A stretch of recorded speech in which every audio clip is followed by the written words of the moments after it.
నమస్కారం, నేటి సిటీ న్యూస్కి స్వాగతం. నా పేరు వాజీం. వచ్చే నెల 8వ తేదీ వరకు చేపట్టనున్న ఫోటో ఓటరు జాబితా ప్రత్యేక సవరణ కార్యక్రమంలో భాగంగా ఎలాంటి పొరపాట్లు లేకుండా స్పష్టమైన ఓటరు జాబితాను రూపొందించడంలో రాజకీయ పార్టీల పాత్ర కీలకమైందని ప్రభుత్వ సంస్థలు శాఖల ప్రత్యేక కార్యదర్శి ఉమ్మడి ఆదిలాబాద్ జిల్లా ఓటరు జాబితా పరిశీలకులు భారతి లఖ్పతి నాయక్ పేర్కొన్నారు.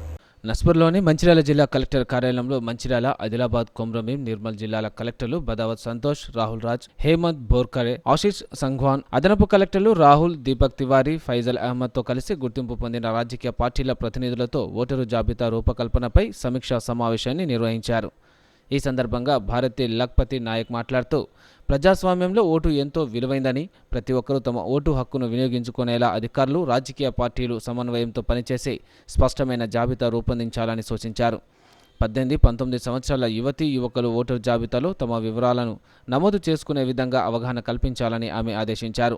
పోలింగ్ కేంద్రంలో 1500 ఓటర్లు ఉండటంతో పాటు ఒక కుటుంబానికి చెందిన వారందరూ ఒకే పోలింగ్ కేంద్రం పరిధిలోకి వచ్చే విధంగా జాబితాను రూపొందించడంలో రాజకీయ పార్టీల ద్వారా నియమించబడిన బూత్ స్థాయి ఏజెంట్లు, అధికారులకు సహకరించాలని కోరారు. ఓటర్లు తమ ఓటు హక్కు వినియోగించుకునేందుకు ఎలాంటి ఇబ్బందులు ఎదుర్కొనకుండా సహాయక పోలింగ్ కేంద్రాలు ఏర్పాటు చేయడం జరిగిందన్నారు.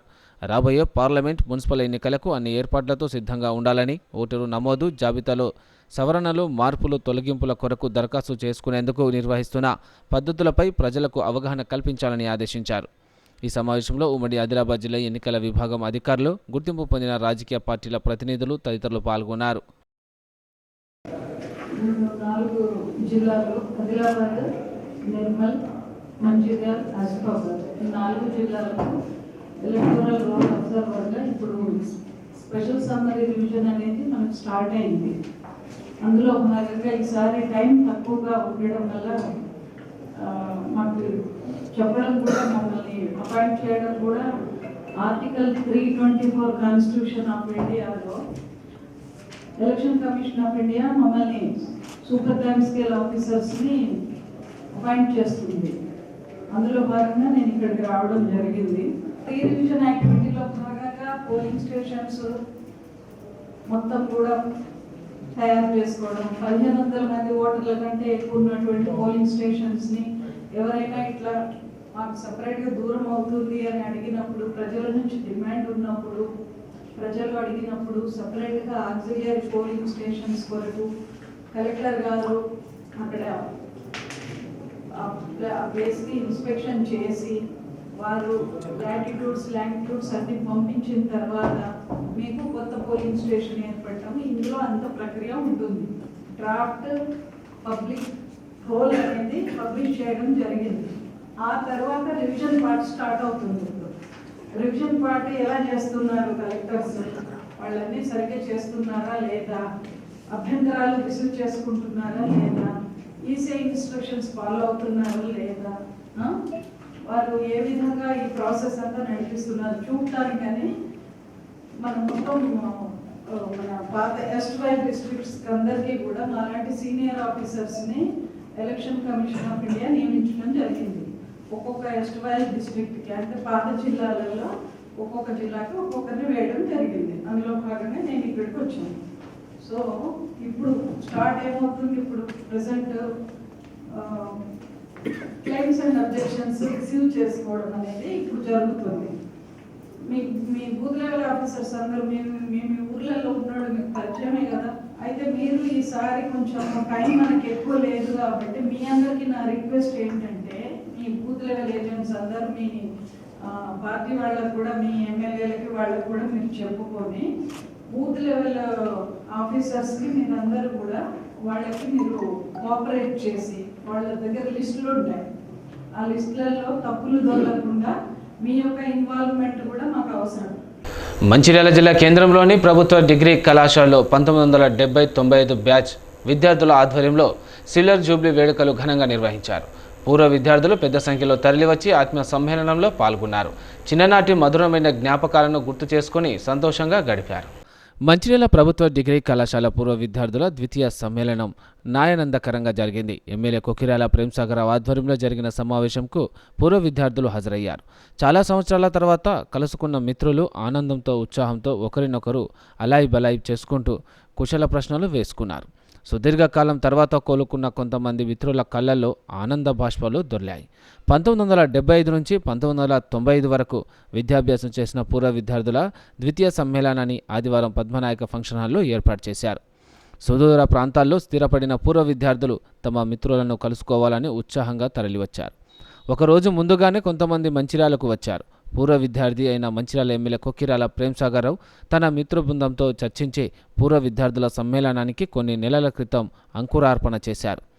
ఆదివారం ఆత్మీయ సమ్మేళనం ఏర్పాటు చేయగా పెద్ద సంఖ్యలో పూర్వ విద్యార్థులు హాజరయ్యారు.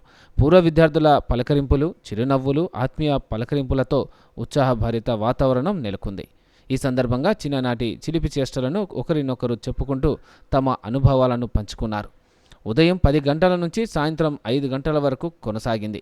ఆత్మీయ సమ్మేళనానికి విద్యాబుద్ధులు బోధించిన అధ్యాపకులు హాజరయ్యారు.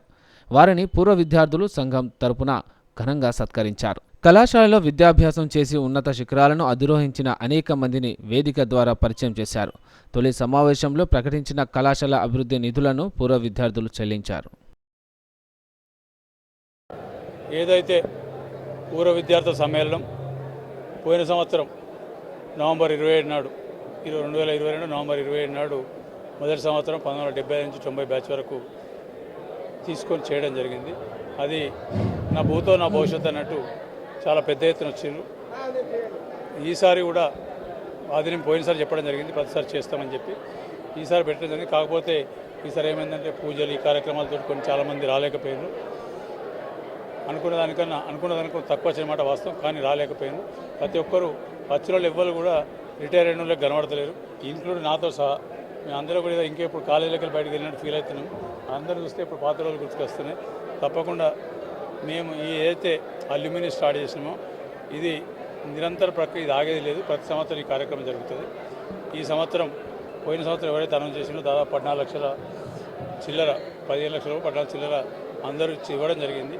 ఆ డబ్బులకి వెళ్ళి general secretary Vijay status report చెప్పాడు, ప్రభాకర్ వెల్కమ్ చేయడం జరిగింది. మిగతా కమిటీ సభ్యులు అందరూ చాలామంది ఇక్కడ ఉన్నదంతా కమిటీ సభ్యులే, అందరూ కూడా చాలా ఇది చేసుకొని బాధ్యతలు తీసుకొని పనిచేసారు. తప్పకుండా ఫ్యూచర్లో కూడా ఇంకా ఎక్కువ చేసి మేము చదువుకున్న కాలేజీ రుణం తెచ్చుకోవడానికి మా శాయశక్తుల ప్రయత్నం చేస్తాం. అందులో ఏ రకమైన సందేహం లేదు. ఎందుకంటే మేము మొత్తం 5 సంవత్సరాలు కట్టింది 500 రూపాయలకు లేదు ఫీజు, 350 రూపాయలు అనుకుంటా. అన్ని 5 సంవత్సరాల ఫీజు 350 రూపాయల ఫీజు కట్టి మొత్తం చదువుకున్నాం. మేము ఖచ్చితంగా కాలేజీ రుణం తీసుకోవాల్సిన బాధ్యత మాకున్నది. తప్పకుండా బాధ్యత తీసుకుంటాం. దాదాపు గడిచిన వారం నుంచి కలెక్టర్ గారితో మాట్లాడి 50 లక్షలు అంటే అప్పుడు మేము చదువుకున్నప్పుడు ఒకటే ఉండే, జూనియర్ కాలేజ్, డిగ్రీ కాలేజ్ 2 కలిపి ఒకటే ఉండే, సపరేట్ లేకుండే. అప్పుడు ఈ 5 కాన్స్టిట్యూన్సీలు హాస్టల్ నుంచి మొదలు పెడితే మంచిర్యాల దాకా ఒకటే 5 కాన్స్టిట్యూన్సీలు ఒకటే కాలేజ్, జూనియర్ అయినా డిగ్రీ అయినా ఒకటే కాలేజ్ చదువుకున్నాం. ఈ 2 జూనియర్ కాలేజ్కి డిగ్రీ కాలేజ్కి 50 లక్షలు కలెక్టర్ గారితో మాట్లాడి శాంక్షన్ రెడీ ఉంది. నెక్స్ట్ 2-3 రోజులు శాంక్షన్ అయిపోతుంది. దాన్ని అంటే ఓన్లీ ఎక్కడెక్కడైతే రిపేర్స్ ఉన్నాయో, ఎక్కడెక్కడైతే అవసరం ఉందో, ప్రత్యేకంగా washrooms for the women and girls and other things వీళ్ళ కోసం చేయడం జరుగుతుంది. కాబట్టి తప్పకుండా ఈ ప్రోగ్రాం విజయవంతం చేసి మళ్ళీ వచ్చే సంవత్సరం వరకు ఇదే కాలేజీని చాలా ముందు తీసుకెళ్లేది ఉన్నది. మా అదృష్టం ఎప్పుడైతే మేము చదువుకున్న డ్రీమ్ ఉండనో కాకతీయ యూనివర్సిటీ, ఉస్మానియా యూనివర్సిటీ అని ఇవాళ 15 రోజుల కింద ముఖ్యమంత్రి గారు మాట్లాడినప్పుడు ఇక్కడ కూడా యూనివర్సిటీ ఇస్తా అని చెప్పడం జరిగింది. ప్రభుత్వ యూనివర్సిటీ అన్ని అనుకూలంగా జరిగితే ఫిబ్రవరి 3వ వారంలో దానికి ఫౌండేషన్ కూడా ఏం జరుగుతుంది, మంచిర్యాలకు ప్రభుత్వ యూనివర్సిటీ వస్తుంది. తప్పకుండా ముఖ్యమంత్రి గారికి ధన్యవాదాలు. ఇక అడగగానే ఒప్పుకున్నాడు. సరే దానికి కొన్ని ఇబ్బందులు ఉన్నా సరే ఒప్పుకొని చెప్పండి. అదేవిధంగా ఈ 2 కాలేజీలకు ఇప్పుడు 50 లక్షలు ఇస్తున్నాం. 10 రోజులు ఇచ్చేసి వర్క్ స్టార్ట్ చేసి నెక్స్ట్ లోపల అంటే వీటితో 50 లక్షలతో కాదు, కాకపోతే నెక్స్ట్ ఇంకా మళ్ళీ చేసింది. మా దగ్గర కూడా 14 లక్షలు, దాదాపు ఒక 13 లక్షలు చిల్లర ఉన్నట్టున్నాయి. వాటితో పాటు ఈ సంవత్సరం కొందరు ఇస్తారు. అన్నీ కలిపి ఎక్కడెక్కడ అవసరం దాన్ని బట్టి చూడండి. కొమరంభీం జిల్లాలో ఘోర రోడ్డు ప్రమాదం జరిగింది. ఈ ప్రమాదంలో తల్లి, కొడుకు అక్కడికక్కడే మృతి చెందగా తండ్రికి తీవ్ర గాయాలయ్యాయి. కాగజ్నగర్ మండలం బట్టుపల్లికి చెందిన తల్లిదండ్రులు కొడుకుతో కలిసి పని నిమిత్తం ఆసిఫాబాద్లో ఉండే బంధువుల ఇంటికి వచ్చారు. పని ముగించుకొని తిరిగి వెళ్తుండగా ఆసిఫాబాద్ ఫారెస్ట్ చెక్పోస్టు వద్ద 2 లారీలు ఢీకొని మరో బైకును ఢీకొట్టింది. ఈ ప్రమాదంలో బైక్పై ప్రయాణిస్తున్న తల్లి షేక్ బాను, కొడుకు షేక్ ఆఫీస్లో అక్కడికక్కడే మరణించారు. తండ్రికి తీవ్ర గాయాలు కాగా ఆయనను ఆసుపత్రికి తరలించారు. ఘటనా స్థలానికి పోలీసులు చేరుకొని ప్రమాదం జరిగిన తీరును పరిశీలించారు. ట్రాఫిక్కు అంతరాయం లేకుండా చర్యలు తీసుకున్నారు.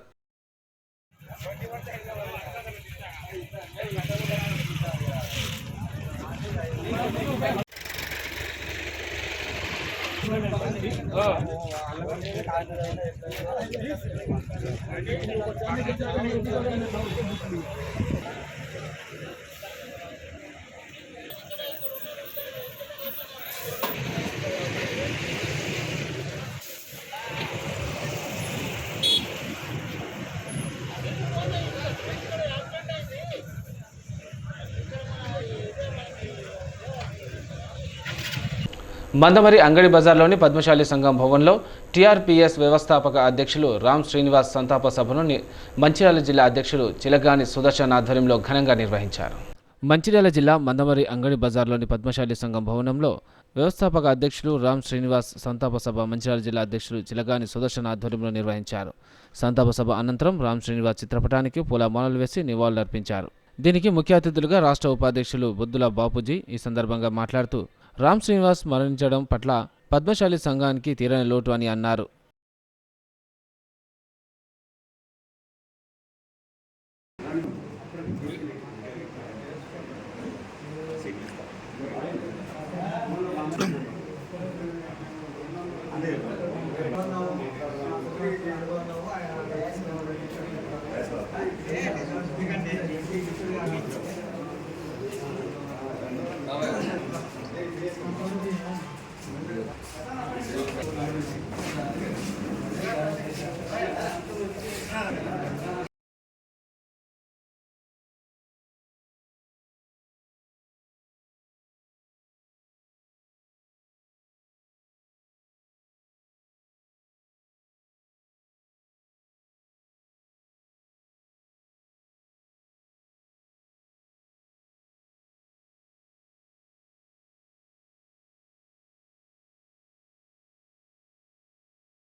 హమాలీ కార్మికుల సమస్యల పరిష్కారం కోసం కృషి చేస్తానని హమాలీ సంఘం రాష్ట్ర అధ్యక్షుడు సామ్రాజ్యం ప్రధాన కార్యదర్శి వెంకటరెడ్డి పేర్కొన్నారు.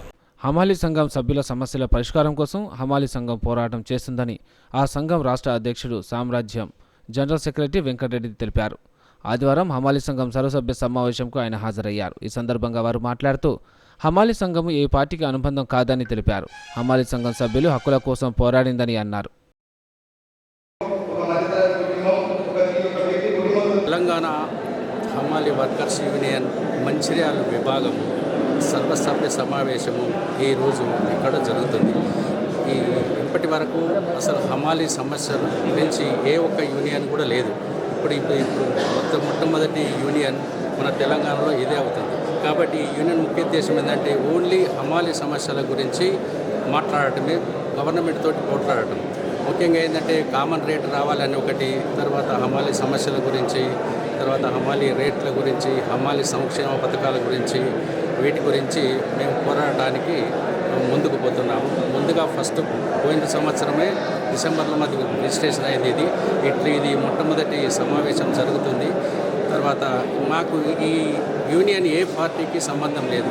ఇతర యూనియన్లు ఏవైనా ఏదో ఒక పార్టీకి సంబంధం ఉంటుండే, కానీ మాది ఏ పార్టీకి సంబంధం లేకుండా ఉంటుంది. మా ప్రెసిడెంట్ గారు చెప్పినట్టు కాంగ్రెస్ మేనిఫెస్టోలో హమాలీ వెల్ఫేర్ బోర్డు పెడతామని మేనిఫెస్టోలో ఇచ్చారు. తర్వాత ఇప్పుడు దాని గురించి కూడా అదే కాకుండా ఇంకా హమాలీ సమస్యల గురించి కూడా గవర్నమెంట్ తోటి మేము కలిసినప్పుడు ఈరోజు తీర్మానం చేయబోతున్నాం.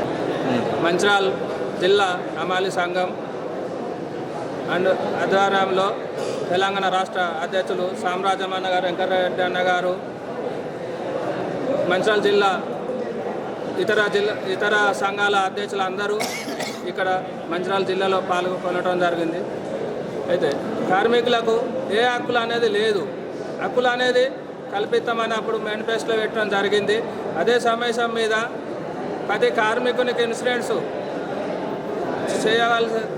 గుర్తించవలసిందిగా వినతి పత్రం మేము సీఎం గారు రేవంత్ రెడ్డి గారికి ఇవ్వడం జరుగుతుంది. స్థానిక ఎమ్మెల్యే పేంసాగర్ గారు కూడా మా సంఘాలను అందరి దృష్టిలో పెట్టుకొని మా అసెంబ్లీలో మాట్లాడవలసిందిగా పేంసాగర్ గారిని కూడా కోరటం జరుగుతుంది. స్థానిక ఎమ్మెల్యే గారిని మా కార్మిక సంఘాలు అందరి తరపున అసెంబ్లీలో మాట్లాడవలసిందిగా సార్ గారు కూడా తెలుపడం, ఆయన కూడా వినతి పత్రం ఇవ్వడం జరుగుతుంది. సింగరేణిలో బొగ్గు రవాణా చేసేందుకు లారీ టిప్పర్ టెండర్లను అతి తక్కువ ధరకు టెండర్ దాఖలు చేయడంతో టిప్పర్ల యజమానుల జీవితాలు రోడ్డున పడే పరిస్థితులు నెలకొన్నాయని లారీ టిప్పర్ ఓనర్ల అసోసియేషన్ నాయకులు ఆవేదన వ్యక్తం చేశారు. సింగరేణిలో బొగ్గు రవాణాకు చేసేందుకు లారీ టిప్పర్ డ్రైవర్లను అతి తక్కువ ధరకు టెండర్ దాఖలు చేయడంతో లారీ టిప్పర్స్ యజమానులు, వారి కుటుంబ సభ్యులు రోడ్డున పడుతున్నారని సింగరేణి అధికారులు, ప్రజాప్రతినిధులు, అన్ని రాజకీయ పార్టీలు లారీ టిప్పర్స్ ఓనర్స్ కుటుంబాలకు సహకరిస్తూ వారిని ఆదుకోవాలని లారీ టిప్పర్స్ ఓనర్స్ అసోసియేషన్ నాయకులు కోరారు. ఆదివారం ప్రెస్ క్లబ్లో నిర్వహించిన విలేకరుల సమావేశంలో వారు మాట్లాడుతూ బడా కాంట్రాక్టర్లు తక్కువ రేటుకు టెండర్లు దాఖలు చేస్తున్నారని, గతం కన్నా ప్రస్తుత టెండర్ను సైతం తక్కువకు దాఖలు చేయడంతో లారీ ఓనర్స్లపై తీవ్ర ఆర్థిక భారం పడుతుందని ఆవేదన వ్యక్తం చేశారు. గత కొన్ని సంవత్సరాల నుంచి లారీ టిప్పర్లు మేము మెయింటైన్ చేస్తున్నాం. దీని విషయంలో ఈ విజయవాడ, కొత్తగూడ నుంచి వచ్చి ఆంధ్ర కాంట్రాక్టర్ వచ్చి ఇక్కడ తక్కువ రేట్ వేసి ఇక్కడ డ్రైవర్లను, సింగర్లను పొట్టల మీద కొడతాడు. దీన్ని అన్ని రాజకీయ పార్టీలు కూడా ఖండించాలి. మరి అతనికి మాకు సహకరించాలి. అతనికే చాలామంది సహకరిస్తారు. మాకు అన్ని రాజకీయ పార్టీలు సహకరించాలని మేము విజ్ఞప్తి చేస్తాం. 300 కుటుంబాలు డ్రైవర్లు, ఓనర్లు రోడ్డు మీద పడ్డాం మేము. అందరికీ నమస్కారం. కొత్తగూడ నుంచి ఆంధ్ర కాంట్రాక్టర్ వచ్చడే కాకుండా సింగరేణి కూడా ఒక రేట్ ఇస్తుంది. ఆ రేటు కంటే లో టెండర్ వేసి జనాలను, లారీల వాళ్ళని అందరూ ఇబ్బంది చేస్తున్నారు. మినిమం సింగరేణి టెండర్ రేట్ ఇచ్చినా కూడా అందరూ బాగుపడతారు. అదే కాకుండా అంతకు లో వేసి బండ్లు నడపాలంటారు. ఆ రకంగా మేము నడపలేకపోతున్నాం. మేము అసోసియేషన్లకు ఏర్పాటు చేసుకొని కొద్దిగా రేటు పెంచాలని ఆలోచించినాం. అయినా హరిబాబు అంటే ముందుకు వచ్చి డౌన్ టెండర్ చేసేసి మమ్మల్ని ఇబ్బంది చేస్తున్నాడు. కనీసం సింగరేణి రేట్ అన్నా మాకు ఇస్తే బాగుంటుంది అని మేము ఆశిస్తున్నాం. అసోసియేషన్గా కూడా వాళ్ళకు ఏమి ఇబ్బంది చేయట్లేదు, మాకు సహకరించమని మేము కోరుతున్నాం. అతన్ని అయితే టెండర్ వేయడం వలన అతన్ని వేసిన టెండర్లో మేము లారీలను నడపలేము, అది ఎవరికి కూడా గిట్టుబాటు కాదు.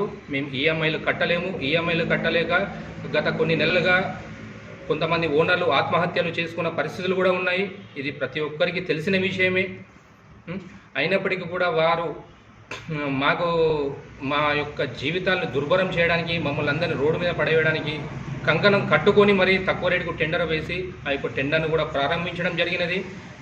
మేము సింగరేణి యాజమాన్యాన్ని మరియు ఇక్కడ ఉన్న రాజకీయ పార్టీ నాయకుల్ని అందరినీ కూడా మేము సభాముఖంగా మేము వేడుకుంటున్నాము. దయచేసి మాకు న్యాయం న్యాయం చేయండి అని మేము విన్నవించుకుంటున్నాము.